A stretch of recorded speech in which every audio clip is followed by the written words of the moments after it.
Mga ka-Micres, magandang araw sa inyong lahat. Sa episode na ito ay sasalubungin natin ang isang sitwasyon na hindi lang tungkol sa kilig, kundi pati na rin sa pagiging handa, pagmamalasakit, at pananampalataya sa gitna ng kalamidad. Oo mga idol, dahil nga papalapit at dumaan na ang bagyong Opong dito sa Pilipinas, natural lang na maraming tao ang nag-aalala, naghahanda, at nananalangin para sa kaligtasan ng kanilang pamilya. At syempre, hindi exempted dito sina Mikoy at Krista, ang tambalang pinapamahal at pinapahalagahan ng ating mga solid supporters.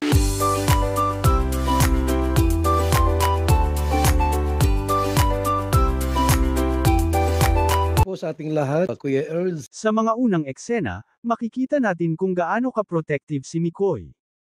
Hindi lang basta biro ang mga paalala niya kay Krista, kasi nararamdaman niya mismo ang bigat ng sitwasyon. Habang nakikita niya sa balita at updates ng Pag-asa ang lakas ng ulan at hangin na dala ng bagyong Opong, unang pumasok sa isip niya ay si Krista. Paano na kaya siya? Ligtas ba siya sa kanilang lugar? Kumpleto ba ang paghahanda nila sa bahay? May stock ba ng pagkain, tubig, at kandila? Ito yung natural na instinct ni Mikoy bilang isang lalaking hindi lang katandem kundi parang kuya at partner na laging nag-aalala para sa kaligtasan ng taong mahalaga sa kanya. At syempre, hindi rin nagpahuli si Krista. Kahit na may bagyo, kahit na alam niyang dapat siya mismo ang inaalagaan, mas nangingibabaw pa rin yung malasakit niya sa kanyang mga alaga. Dito na pumapasok yung pagiging maalaga at mapagmahal niyang tao, iniisip niya kung ligtas ba ang mga hayop na inaalagaan niya, may masisilungan ba ang mga ito, at paano niya masisigurong walang masasaktan habang lumalakas ang ulan at hangin. Sabi nga ng ibang solid Micres supporter sa comment section, grabe, kahit sa bagyo, iniisip pa rin ni Krista yung alaga niya. Hindi talaga matatawaran ang puso ng batang ito. Habang pinapakinggan natin ang usapan nila, ramdam na ramdam ang tension pero may halong kilig. Krista, mag-ingat ka ha, huwag ka nang lalabas kung hindi naman importante, ang mariing bili ni Mikoy. Tapos si Krista naman, nakangiti pero halatang may konting kaba, oo Mikoy, pero hindi ko rin maiwasan isipin yung mga alaga ko. Kasi sila rin umaasa sa akin. Boom! Doon pa lang, makikita na natin yung clash ng concern ni Mikoy bilang tagapangalaga kay Krista at ng compassion ni Krista bilang tagapangalaga naman ng kanyang mga alaga. At sa gitna ng bagyo, dito lalong lumalabas ang tunay na ugali ng tao. Nakakatuwa ring isipin na habang naghahanda ang lahat, may mga eksenang nagiging lighthearted. Tulad ng nang biruin ni Mikoy si Krista, sige, kung hindi mo talaga sila kayang iwan, sabay na lang tayong magbantay. Pero promise mo sa akin, hindi ka magpapaulan, hindi ka rin lalapit sa mga lugar na delikado.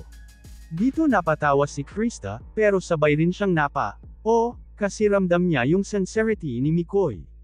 Hindi lang ito basta sweet-sweetan, kundi tunay na concern para sa kanya. Mga ka-Micres, dito natin makikita na kahit sa gitna ng unos, nandyan pa rin yung kilig at pagmamalasakit na bumabalot sa tandem na ito. At alam nyo ba, sa mga komento ng netizens, marami ang nagsasabing parang mas nakaka-inspire sila lalo kapag ganito ang sitwasyon. Kasi hindi lang sila basta nag-e-entertain, kundi nagbibigay rin sila ng magandang halimbawa, na sa gitna ng sakuna, dapat laging nauuna ang malasakit, kaligtasan, at pananampalataya. Dagdag pa dito, makikita rin natin yung collective effort ng mga tao sa paligid nila. Yung mga kapitbahay, sama-samang nag-aayos ng bubong, nagtutulungan maghakot ng gamit, at nagtutulungan para walang maiwan. Si Mikoy at Krista, hindi rin nagpahuli. Kahit artista na sila sa puso ng kanilang fans, hindi sila nahihiyang tumulong sa komunidad. Ramdam na ramdam ng mga tao na hindi sila, ibang tao, isa sila sa atin, nakikibahagi sa hirap at laban ng lahat kapag may bagyo. At eto pa, may isang matinding eksena kung saan si Krista ay biglang naluha. Hindi dahil natatakot siya para sa sarili niya, kundi dahil nag-aalala siya sa pamilya at sa mga taong hindi kasing handa. Sinabi niya, minsan iniisip ko, buti na lang may mga kasama ako na nag-aalala sa akin. Pero paano yung mga batang nasa lansangan? Paano yung mga pamilya na walang masisilungan?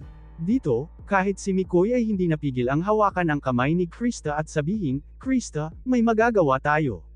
Kahit konting tulong, kahit dasal, malaking bagay na yon. Hay grabe mga idol, sino ba namang hindi kikiligin at maantig sa moment na ito? Mga solid Micres, ito pa lang ang simula. Sa segment 2, mas titindi ang mga eksena dahil mas lalakas ang ulan at hangin, at mas haharapin ni Mikoy at Krista ang hamon ng bagyo. Pero tandaan natin, kahit anong lakas ng unos, basta sama-sama, may tiwala sa Diyos, at may malasakit sa isa't isa, hindi tayo matitinag. Kaya mga idol, huwag kayong bibitaw, dahil ang kwento ng Mike Chris sa gitna ng bagyong Opong ay kwento rin ng ating bayan, puno ng kabang dulot ng kalikasan, pero mas malakas ang tibay ng puso at pagmamahalan. Mga idol, eto na ang pagpapatuloy ng kwento.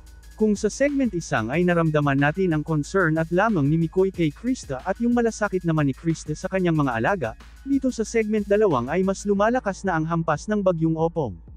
Ang ulan, halos hindi na tumitigil, at yung hangin, nagdadala na ng ingay na parang humuhuni sa bubong at dingding ng mga bahay.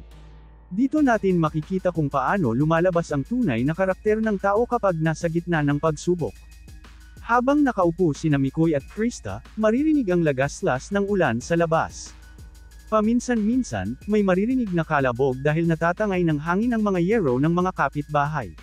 Si Mikoy, hindi mapakali. Ramdam na ramdam natin sa mukha niya yung pagkabalisa. Lumingon siya kay Krista at sabing, "Krista, baka dapat dito ka na muna, huwag ka nang uuwi. Delikado sa labas. Saka mas kampante ako kung kasama kita dito." Ang tono niya seryoso, puno ng pag-aalala, na parang hindi na lang simpleng biro o sweet moment, kundi isang pakiusap na galing sa puso. Pero syempre, si Krista, matigas din ang loob. Nakangiti siya kahit kita mong kabado, at ang sagot niya, "Mikoy, salamat ha. Pero naiintindihan mo rin siguro, hindi ko kayang hindi isipin sila mama at yung mga alaga ko. Lalo na kapag ganitong malakas ang bagyo. Hindi ko kayang hindi tumulong sa kanila." Ayon, mga idol, doon na nagkasalubong ang dalawang intensyon, yung kagustuhan ni Mikoy na protektahan si Krista, at yung kagustuhan ni Krista na protektahan ang kanyang pamilya at alaga. Dito pa lang, ramdam na ramdam mo yung bigat ng sitwasyon, pero sabay din yung kilig, kasi kitang-kita mong mahalaga sila sa isa't isa. Habang tumitindi ang bagyo, makikita mo ang pagtutulungan ng mga tao. Si Mikoy, kahit kabado, hindi siya nagdalawang isip na sumama kay Krista para kumustahin ang pamilya niya. Imagine nyo, mga idol, yung eksena, hawak ni Mikoy ang flashlight habang binabaybay nila ang madilim na daan, tapos si Krista naman nakahawak sa braso niya. Hindi lang dahil sa dilim at lakas ng ulan, kundi dahil ramdam niya yung seguridad na dala ni Mikoy. Kung iisipin mo, parang eksena sa pelikula, pero ito ang realidad na hinaharap ng maraming tao sa tuwing may bagyo. Nang makarating sila sa bahay ni Krista, medyo basa at pagod, sinalubong sila ni Mama Ellen. "Buti dumating kayo agad, grabe na ang hangin," sabi ni Mama Ellen. Doon na lumabas yung natural na pagiging maalaga ni Krista. Agad niyang chinek yung mga alaga niya, kung kumpleto ba, kung may masisilungan ba sila. Ang saya niya nang makita niyang okay pa rin ang lahat pero hindi niya naiwasang maluha. Doon siya niyakap ni Mikoy at sabing, "Oo, kita mo. Okay sila. Pero sana ngayon, isipin mo rin ang sarili mo. Mahalaga ka rin, Krista." Boom! Mga idol, kung narinig nyo lang yung tono ni Mikoy, ramdam mong hindi lang siya concerned sa alaga ni Krista, kundi mas mahalaga para sa kanya yung kaligtasan ni Krista mismo. Sa mga oras na iyon, maririnig mo rin ang kwento ng mga kapitbahay nila. May isang pamilya na tumakbo sa kanila para humingi ng tulong kasi natanggal ang bubong nila. At guess what? Hindi nagdalawang isip sina Mikoy at Krista na tumulong. Bitbit ang mga kandila at flashlight, tinulungan nila itong pamilya na makahanap ng masisilungan. Imagine mo mga idol, kahit sila mismo nasa gitna ng panganib, inuuna pa rin nila ang kapakanan ng iba. Ito yung klase ng kwento na hindi lang nakakakilig kundi nakaka-inspire din. Dito na rin lumabas yung paniniwala nila. Habang bumubuhos ang ulan, sabay-sabay silang nagdasal. Simple lang, walang engranding salita, pero puno ng pag-asa. Sabi pa ni Krista, basta magtiwala lang tayo sa Diyos, hindi niya tayo pababayaan. At si Mikoy naman, nakangiti habang nakatingin kay Krista, kahit anong bagyo, basta kasama kita, kakayanin natin. Grabe mga idol, sa gitna ng ingay ng bagyo, yung simpleng palitan ng salita nilang dalawa, yun yung naging musika sa tenga ng mga fans. At syempre, hindi rin nawawala ang mga komento ng mga solid supporters online. May mga nagsasabing, buti na lang magkasama sila, mas kampante kami. Yung iba naman, ang bait ni Krista, alaga niya talaga lahat. At meron ding, Mikoy, ikaw na talaga ang ultimate protector ni Krista. Nakakatuwa isipin na kahit sa social media, nagiging tuloy yung mga moments na ganito para mas mapalapit ang fans sa kanilang iniidolo. Pero mga idol, may twist dito. Habang nasa kalagitnaan sila ng pagtulong, biglang lumakas pa lalo ang hangin. May parte ng puno na natamba malapit sa kanilang bahay, halos muntik ng matamaan ang mga alaga ni Krista. Doon halos himatayan si Krista sa sobrang kaba, pero agad siyang sinalo ni Mikoy. Krista, huwag kang matakot, nandito lang ako, sigaw niya. Doon mo makikita kung gaano ka-alerto si Mikoy sa bawat kilos ni Krista, parang hindi niya hahayaang may mangyaring masama sa kanya, kahit ano pa ang mangyari sa paligid. Mga kamikres, eto ang isa sa mga eksenang tumatatak hindi lang dahil sa thrill ng sitwasyon kundi dahil sa lalim ng pagmamalasakit na ipinakita nila sa isa't isa. Kung iisipin mo, parang simpleng kwento lang ito ng bagyo. Pero kapag sina Mikoy at Krista ang bida, nagiging mas makulay, mas makabagbag damdamin, at mas nakakakapit sa puso ng mga fans. At dito sa segment 2, makikita natin na hindi lang ito basta kwento ng survival sa bagyo. Kwento rin ito ng pagmamahalan, pagdadamayan, at pananampalataya. Kaya naman, sa susunod na bahagi, mas matindi pang eksena ang ating masasaksihan. Kung papaano haharapin ni Mikoy at Krista ang aftermath ng bagyong Opong, at kung anong aral ang iiwan nito hindi lang sa kanila kundi pati na rin sa atin na nanunood at nakikinig sa kanilang kwento. Kaya mga idol, stay tuned, dahil sa segment 3, mas titindi pa ang emosyon, at mas lalalim pa ang kwento ng Mike Chris sa gitna ng unos. Mga idol, heto na ang kasunod na kabanata ng ating kwento. Sa mga naunang bahagi, nakita natin ang malasakit ni Mikoy para kay Krista, at ang malasakit naman ni Krista para sa kanyang pamilya at mga alaga. Nakita rin natin ang pagtutulungan nila sa kapitbahay, at yung nakaka-inspire na moments kahit nasa gitna ng matinding bagyo. Pero ngayong segment 3, ibang level na ang pagdadaanan nila, dahil hindi lang basta bagyo ang haharapin, kundi pati ang mga epekto nito sa kanilang komunidad at relasyon. Pagkatapos ng matinding gabi, unti-unti nang humihina ang ulan at hangin. Ang paligid, tila naging tahimik pero puno ng bakas ng pagkawasak, may mga natumbang puno, sirang yero, baha sa ilang lugar, at mga kapitbahay na nagsisimulang lumabas para maglinis at magayos. Dito makikita ang resilience ng bawat Pilipino, yung kakayahang bumangon at magtulungan kahit anong sakuna ang dumaan. At syempre, sina Mikoy at Krista, hindi pinalampas ang pagkakataon para maging bahagi ng pagtulong. Maaga silang gumising, kahit kapos sa tulog dahil sa kaba kagabi. Una nilang inisikaso ay ang kaligtasan ng pamilya ni Krista. Binantayan nila kung okay ang bahay, kung may kailangan pang ayusin, at kung ligtas ang mga alaga niya. Nakaka-touch kasi makikita mong kahit pagod si Krista, hindi nawawala yung ngiti niya habang chine-check ang mga hayop niya. Ang sabi pa niya, buti na lang, Mikoy, nakaligtas sila. Kung may nawala siguro sa kanila, baka hindi ko kayanin. Doon, hinawakan ni Mikoy ang balikat niya at sinabing, Krista, huwag mong kakalimutan na ikaw rin, dapat lagi kang ligtas. Hindi ko hahayaang may mangyari sa'yo.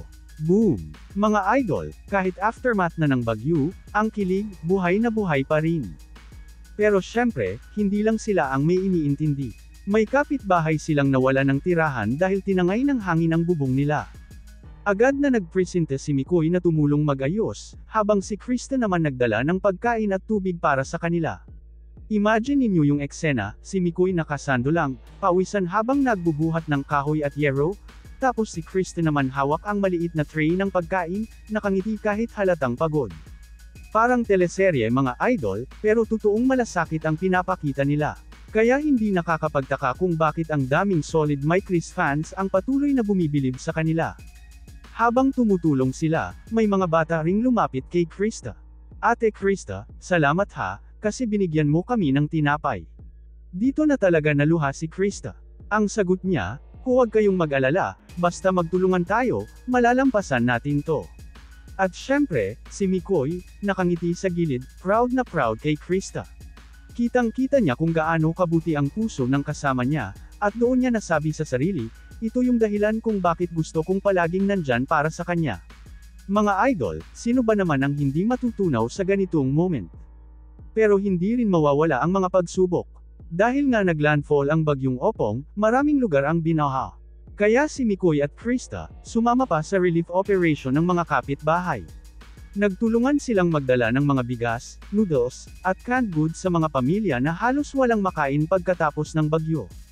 Grabe idol, imagine mo yung simpleng tandem na minsan lang natin nakikita sa mga sweet moments, ngayon ay nasa front lines ng pagtulong. Hindi lang sila tandem sa kilig, kundi tandem din sa gawa. At eto ang mas nakakakilig na bahagi. Habang nag-aabot si Krista ng relief goods, biglang bumuhos ang ulan ulit. Hindi na kasing lakas ng kagabi, pero sapat para mabasa silang dalawa. Ang ginawa ni Mikoy, inilapit niya agad si Krista sa gilid at tinakpan siya gamit ang jacket niya. Krista, ayokong magkasakit ka. Sige na, ako na dito. Pero sagot ni Krista, Mikoy, kaya ko to. Hindi lang naman tayo ang nandito, dapat sabay tayo. Boom mga idol, hindi ba't ito ang tunay na kahulugan ng partnership, yung sabay haharapin ang unos, sabay tatayo sa gitna ng hirap, at sabay lalaban para sa ikabubuti ng iba. At habang nangyayari lahat ng ito, damang-dama rin ng mga netizens. May mga nagko-comment pa online. Grabe, my Chris hindi lang pampakilig, pang-inspire din. Buti na lang may mga tulad nila na handang tumulong kahit sila mismo apektado. Krista at Mikoy, kayo na talaga. Hindi lang tandem sa screen, kundi tandem din sa tunay na buhay.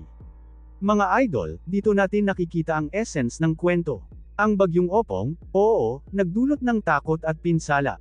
Pero dahil sa mga taong gaya ni Mikoy at Krista, nakikita rin natin ang liwanag sa gitna ng dilim. Nakikita natin ang malasakit, pagkakaisa, at pananampalataya na siyang tunay na sandigan ng bawat Pilipino. Sa huling bahagi ng kwento, bago matapos ang araw, sabay na naupo sina Mikoy at Krista sa harap ng bahay. Pagod na sila, pawis at basa, pero may ngiti sa kanilang mga labi. Tahimik lang muna silang dalawa, pinagmamasdan ang paligid.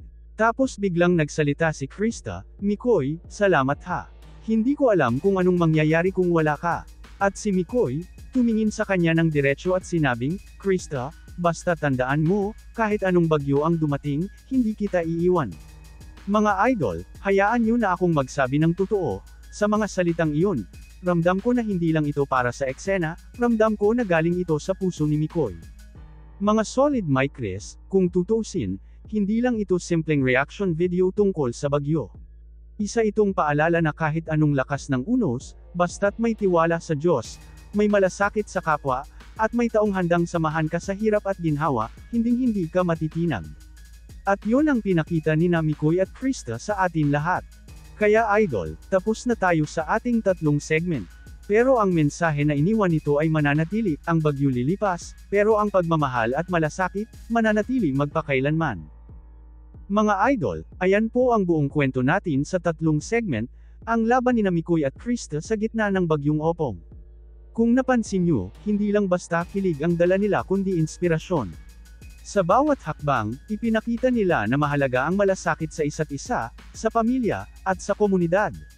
At higit sa lahat, ipinakita nila na ang tunay na tandem ay hindi lang pang-aliw, kundi handang sumabay sa hirap at sakuna. Kaya naman mga solid my Chris, kung nagustuhan nyo ang kwentong ito, huwag kalimutang mag-like, share, at mag-subscribe para mas marami pa tayong samahan na ganito, puno ng aral, kilig, at inspirasyon. Una, ang kalamidad ay dumarating ng walang paabi, pero ang pagiging handa at ang pagtutulungan ay nagbibigay ng seguridad. Pangalawa, mahalagang isipin hindi lang ang sarili kundi pati ang kapakanan ng iba, pamilya, kapitbahay, at kahit alaga. Pangatlo, sa gitna ng unos, mas tumitibay ang relasyon kapag may malasakit at pagmamahalan. At higit sa lahat, anumang bagyo, anumang pagsubok, hindi tayo nag-iisa. Basta may pananampalataya sa Diyos at may taong laging handang sumuporta, kakayanin natin lahat.